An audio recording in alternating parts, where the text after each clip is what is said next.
Hi, mining community. Welcome back to another episode of the Dig Deep the Mining podcast. And we've got a returning guest who appeared back in April 2019. So really when I first started this, which was episode 21. So I do encourage you to go back and listen to that episode after obviously listening to this. So we have Peter Ledwidge, who is the founder and MD of Mako Gold, who are exploring and developing assets in Cote in West Africa. Peter's a geologist with over 30 years experience in exploration and mining, primarily focusing on gold, and has worked in Canada, Africa and Australia. And he's here today to give us an update on what Mako Gold have been up to over the last year since we spoke. So that's welcome Peter back to the podcast. How you doing, Peter? Hey, good. Thanks for having me on your program again. No, and I appreciate that. And like I said, it was nearly 3 years ago that you were first on this podcast when I first started out. So I'd imagine a lot of things have happened in those last 3 years. So I wonder if you can just give us a overview of yourself, a little bit about your background, and tell the audience a little bit about your career, and then we go into talk more about Mako Gold. Yeah, so I'm, as you mentioned, I'm a geologist with over 30 years experience and worked quite a few places across the world and focused on gold. And so previously, before setting up Mako Gold, I'm one of the original founders and managing director. Most of us before that worked for a company called Orbis Gold that focused in West Africa, again in Burkina Faso, and we made 3 discoveries there, and which led to the takeover of the company, which led me to creating Mako. And so since we started up Mako, we've made 2 gold discoveries. The main one I'll be talking about is in Cote d'Ivoire, the Napié Project, and where we just announced a maiden resource, and we also made a discovery in Burkina Faso, but we ended up selling that last year to a large Russian company, Norgold, before all that stuff happened in Ukraine, and we sold that with a bit of mixed feelings because that was a good discovery, but it was getting a little bit difficult for small juniors to operate there, and you know, like larger companies can afford good security to work there. But so yeah, anyway, we're really focused on Cote d'Ivoire, where we have 2 projects: the Napié Project, which is our flagship project, and the Coho Go project, which is earlier stage, and we're you know, part of the pipeline of projects. Yeah, so I wonder if you can just tell us a little bit about obviously the new discovery at Napier, the Napier Project. Yeah, so we actually made the discovery in 2018. It's a JV, farm-in JV that we did with Perseus Mining, who's a good Australian operator, has 3 mines in West Africa, 1 in Ghana and 2 in Cote d'Ivoire. And so in 2017, we did a signed agreement with them to earn into the project, and recently we earned 51% into it, and recently we renegotiated that so that we have 90% of the project in exchange for them getting equity in Mako Gold, so they're exposed to our other successes as well. So we recently, about 3 weeks ago, announced our maiden resource on that, and that's 868,000 ounces at 1.2 grams per ton. So we're pretty happy with that, and there's a lot of pathways to growth on there, and that's where, you know, our plan is to grow it. We think we have the potential to host 2, 3, 4 million ounces on the permit. Wonder if you could just tell us about the other project that you're involved in as well.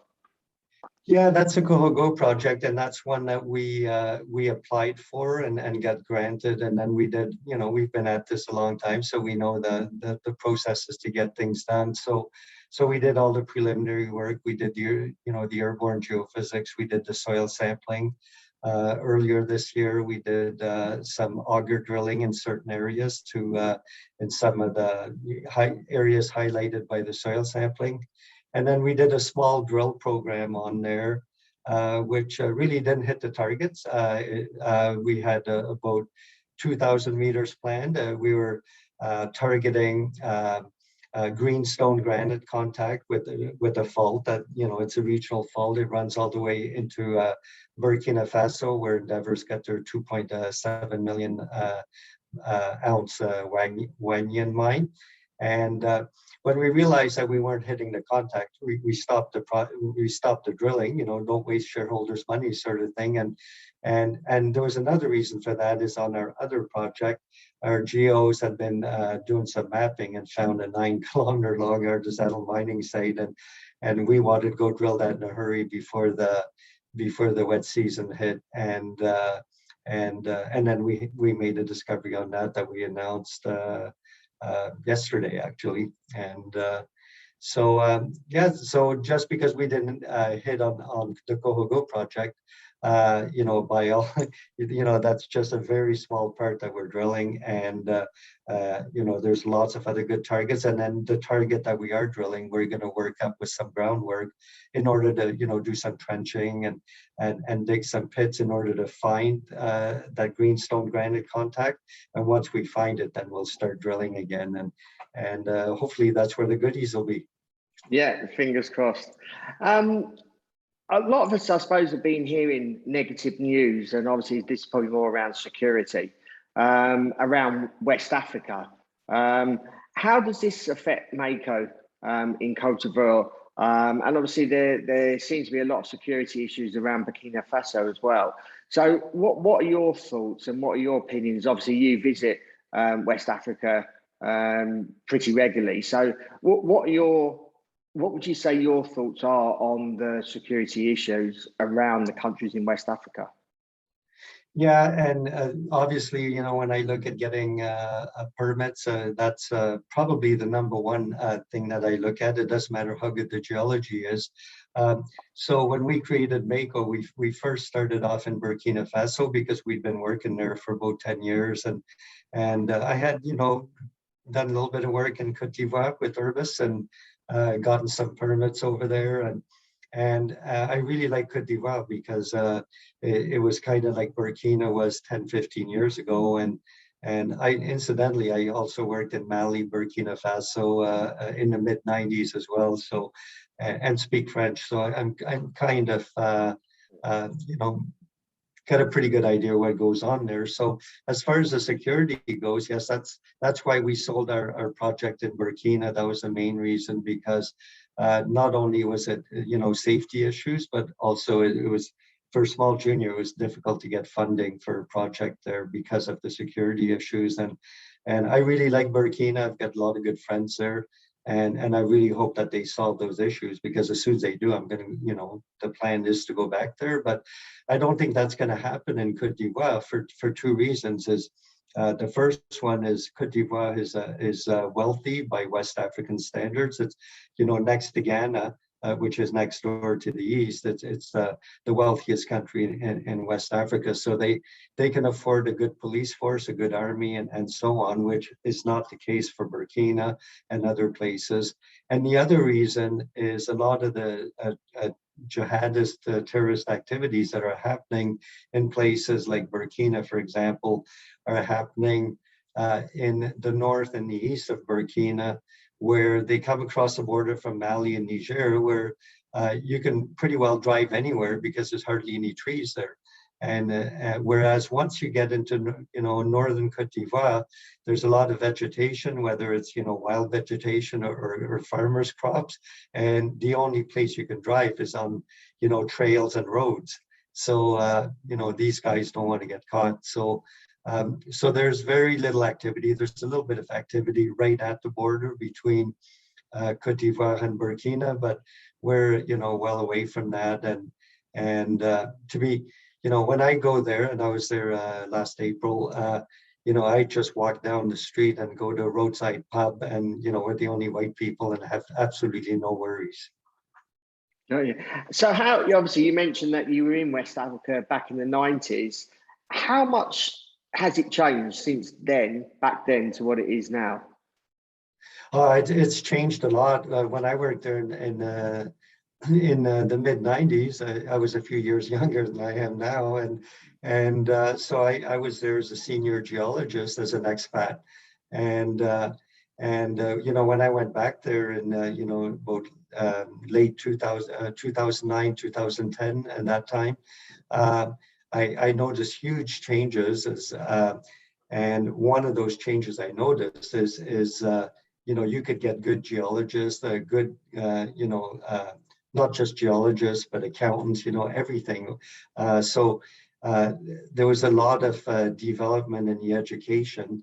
So that before, where companies had to, you know, fly in people like me in the mid 90s, you know, unfortunately, I get a lot of people, you know, get connect with me on LinkedIn, you know, from UK, Canada, you know, Australia, wherever, and say, I'd like to work in Africa. And I say, sorry, you know, like, our crew on the ground is 100% local, which stands us in good stead with the administration. And for us, you know, they know how to get the job done over there, and they're just as good or better than geologists that you would find in the rest of the world. Obviously, ESG is often talked about, and more predominantly more recently.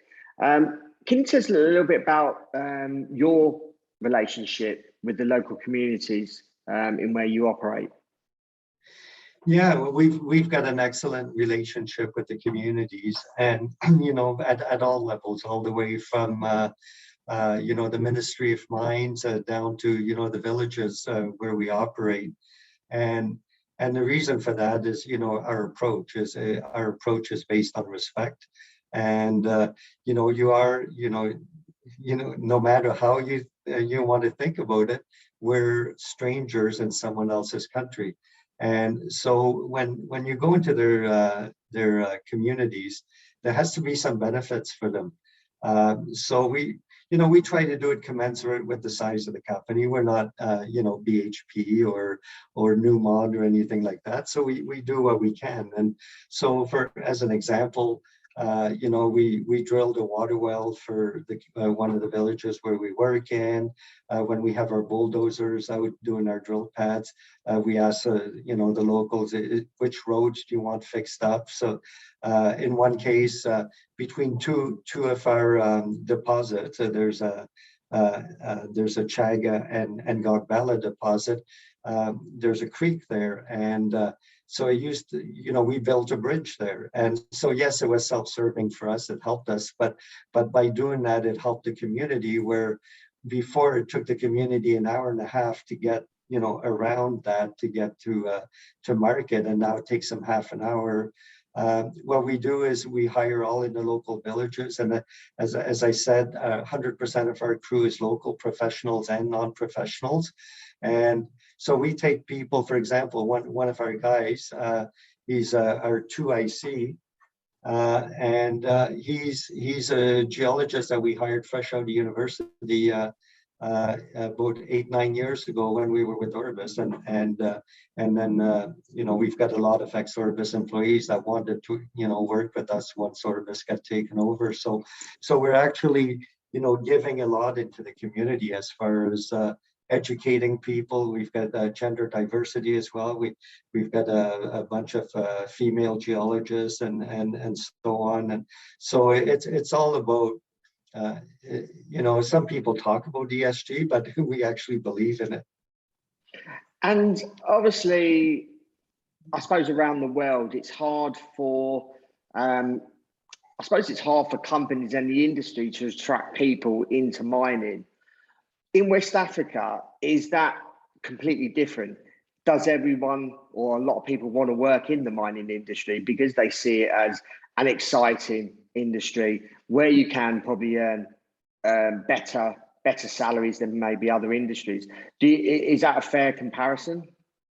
It totally is. And so here, for example, in Australia, and I was just in Toronto at PDAC and talking to some old colleagues of mine, and you know, you get a geologist that comes fresh out of uni, and you know, they expect to get, and they will get, you know, $100,000 or more, and they don't want to get their hands dirty. They think they you know, they should be working on a laptop sort of thing, and I'm not saying they're all like that, but and one of the other things, we don't get that in West Africa, because it's a very vibrant economy, and mining is the backbone in those economies. So, for example, if you look at Burkina Faso, which is having trouble right now, obviously, but up until then, and still now, up until a few years ago, their number one economy was growing cotton, and now gold mining has taken over as the number one GDP source. And so the other thing is in the Western world, is, you know, mining's got a negative connotation because everybody is ultra green sort of thing, and I'm a greenie, you know, and I operate, I make sure I operate in an environmental and socially responsible way. But to give you an example, a couple of years ago, I was at a IMAR conference in Melbourne, and big conference, you know, hosts about 6,000 people attended, and there was a lot of protests, and I actually got pushed. I was there. Yeah, and I got pushed down the steps, and the police, by the protesters, and the police had to encircle me and escort me in there. And you know what? Every one of those protesters had a smartphone in their hand.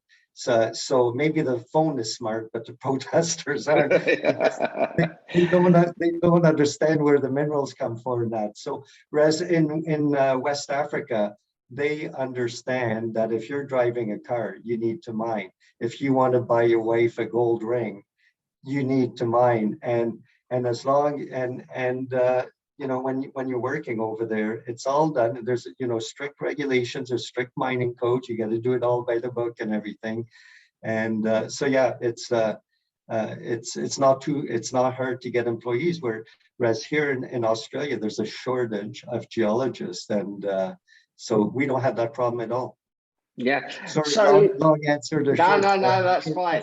And what I was going to say, following on from that, why do they understand it in West Africa, yet in Western worlds they don't understand? Is it through the education system that they understand that everything is either mined or grown? Is it just through their learning? Is it through people in the community that pass that information on? Why do they get it and the Western world doesn't get mining? Well, I think it's because the Western world is spoiled, and you know, everybody, you know, they want all the material things, and they do get them, and but they're not thinking about, you know, what's behind how you get those things. It's like when I used to live in Northern Canada, and I used to hunt big game for meat, and I used to get some people that would criticize me for that. Usually outsiders, you know. I lived in Yukon. And the first question I'd ask them is, "Are you a vegetarian?"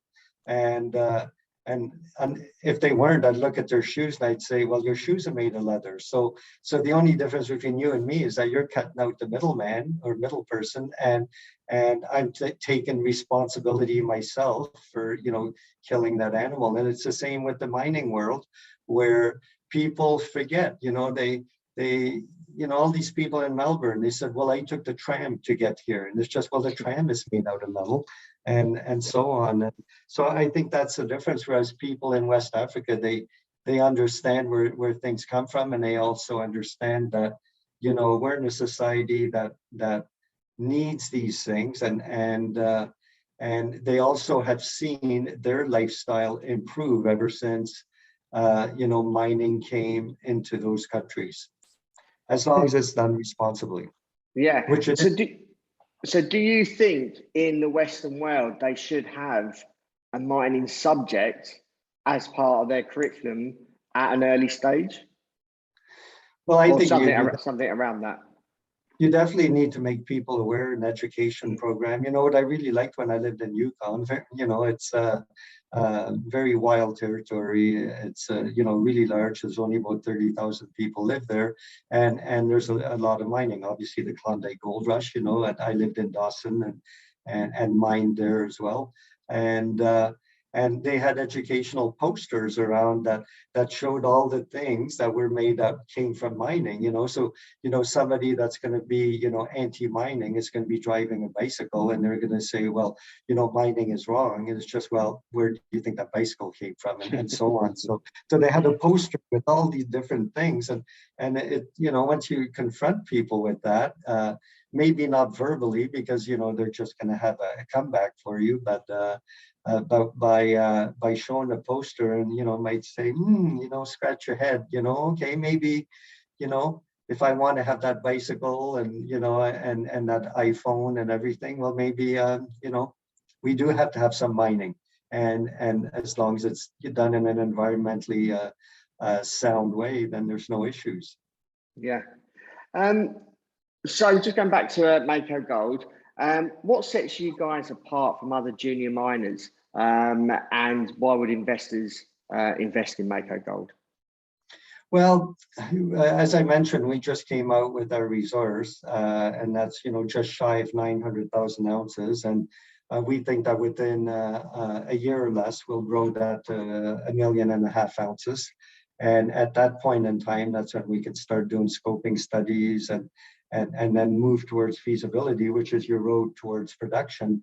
And while we're doing that, you know, keep drilling and then keep adding ounces. As I previously said, you know, we think that permit has got the potential to host, you know, 2, 3, 4 million ounces. And the reason for that is our resource is on 2 prospects on which cover about 4.5 kilometers of a 30-kilometer shear that we have on the permit. And we've got 2 other prospects that we've identified, and on those prospects are along that shear are coincident with the 23-kilometer soil anomaly. So, you know, 2 things, you know, that you know, when you're targeting something, you know, it's good to have 1 target. Having 2 coincident targets is even better. If you can get 3, even better, and so on. So we think that just the Chag and Gogbala prospects will, you know, within a very short while, will deliver about together, you know, about 1.5 million ounces. And just yesterday we made a discovery on one of the other prospects along a 9-kilometer long artisanal mining site.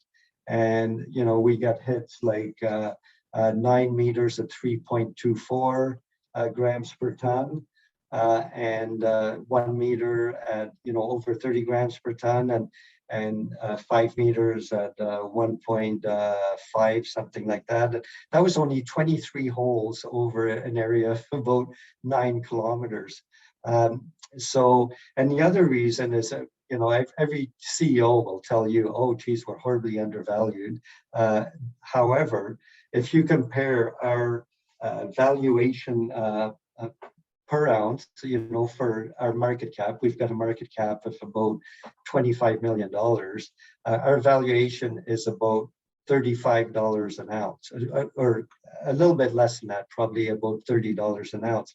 And the average valuation for West African resources that came out in the last couple of years is about $70 to $85 an ounce.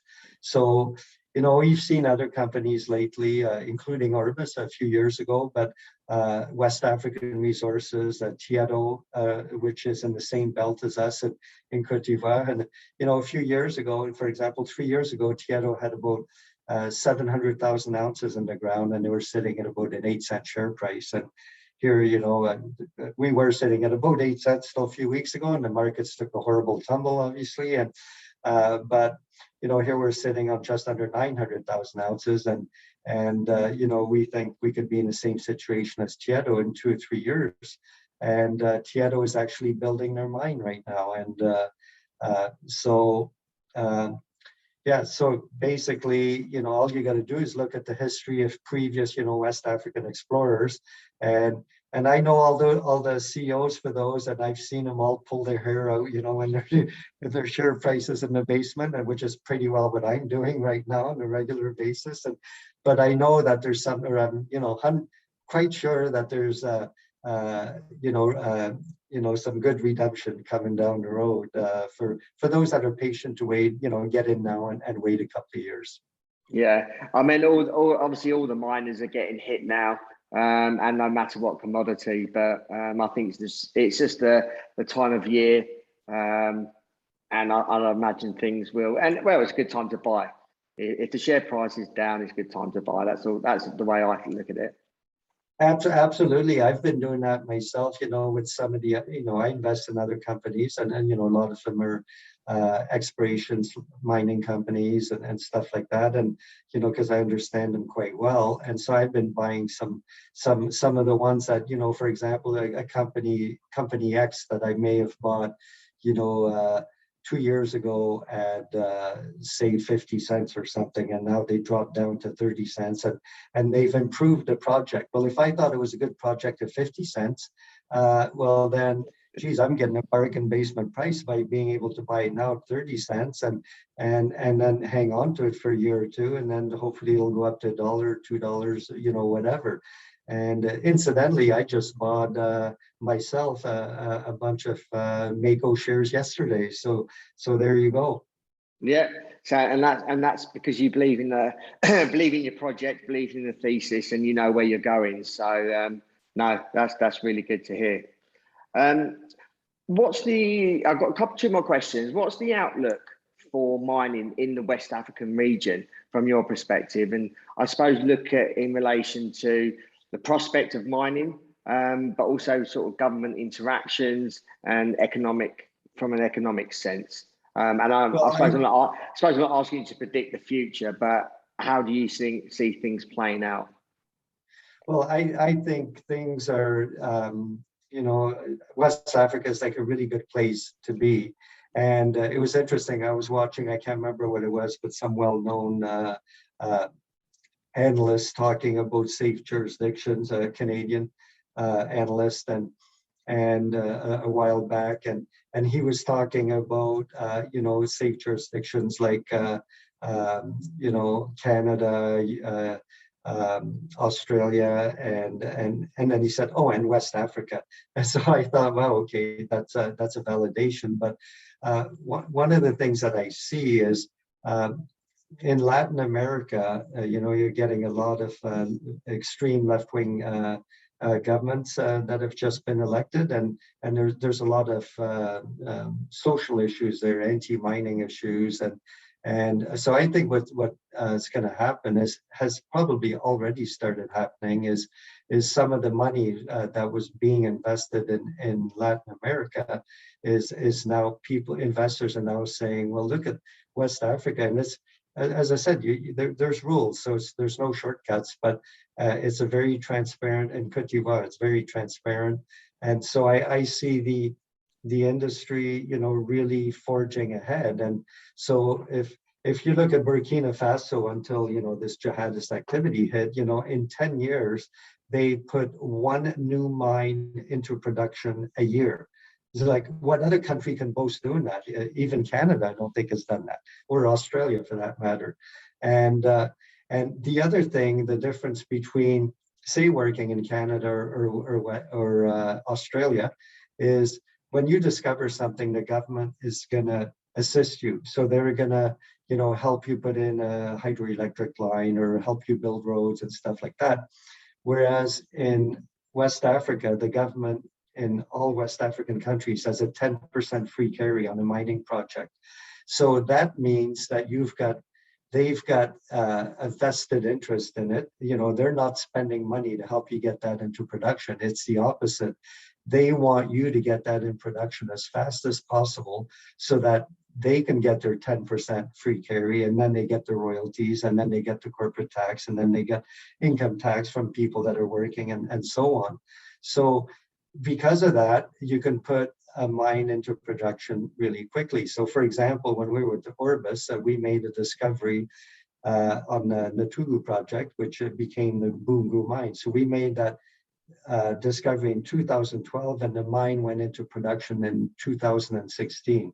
A Canadian company that took Orbis over, Semifo, who since got taken over by Endeavour, another Canadian company, put that into production. I challenge you to, for that to happen elsewhere.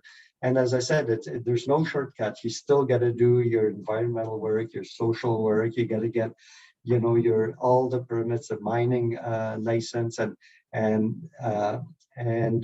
but the government is on side, and the administration really wants to help you. And so I see a great future for West Africa. Mm.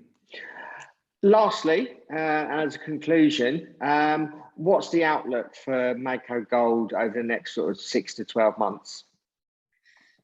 Well, right now it's the wet season, so we just finished drilling on our new discovery there. We finished drilling that probably about 3 weeks ago, and so our geological team is doing some work on the ground, some geological mapping, some rock chip sampling, to get ready for the next phase of drilling.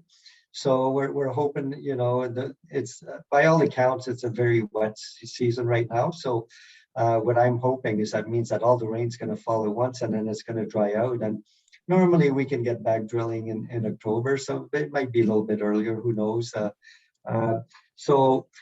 Basically, we've got we're focusing on our flagship project, number one, and so we've got 4 prospects, the 2 that have the resource on it. So we'll be putting some drills on those to try to get that resource up to 1.5 million ounces quite quickly.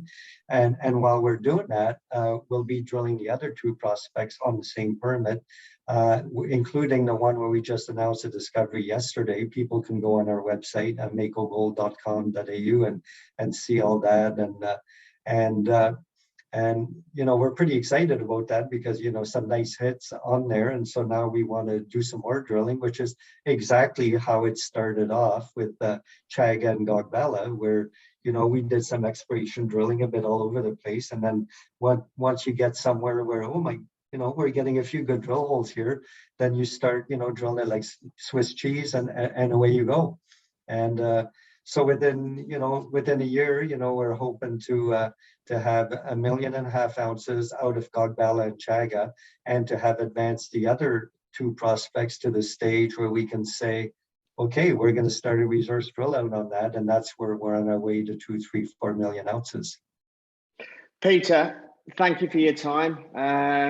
Really good luck for the future, and hopefully it won't be another 3 years before we speak again. Hopefully we can speak again next year. But yeah, look, I know how hard you've been working over the last few years since we last spoke, and you've got a great prospect there. You know the area very well, having worked there for on and off for the last 30 years. So wish you well in your endeavours. And if our audience wants to reach out to you or wants to find out some more information about Mako Gold, how can they go about doing that? Are you across any social media platforms? Yeah, I'm on LinkedIn, Facebook as well. I don't really check it as much. I try to keep Facebook for my personal stuff, and Twitter. And in addition, if they go on our website, as I mentioned the name, on every ASX release and every presentation, there's my email address as well as my mobile phone number. So I'm very accessible. And if they're calling from elsewhere in the world, keep in mind that Brisbane is not on the same time zone as elsewhere. So check that first. Yeah, definitely. I think you're 10 hours in front of the UK, round about now, 10 or 11 hours. So yeah, so if you're calling in the UK, don't call that halfway through the afternoon. And one thing I'd like to do, you said I work hard, and yes, I do, but I'd also like to give credit to the rest of the team, including my wife and colleague of 30 years, Anne, who's a general manager exploration, and then our super hard-working team over in West Africa. Some of them have been with us and here in Brisbane, and who've been with us a long time. And so I'm not taking all the credit. Yeah, no, I understand. So good luck for the rest of this year. Those that are listening, hope you enjoyed that episode. Certainly some things to take away from Peter's content. I mean, West Africa seems a very good place to focus on and maybe explore if you're looking to invest in companies. It's not maybe as bad as everyone has been put out there, especially around the security issues, which Peter covered. So hope you enjoyed that episode. Please share this content amongst friends, family, acquaintances in the industry, whether they're in the same country as you or another country. We really appreciate your continued support. So until next time,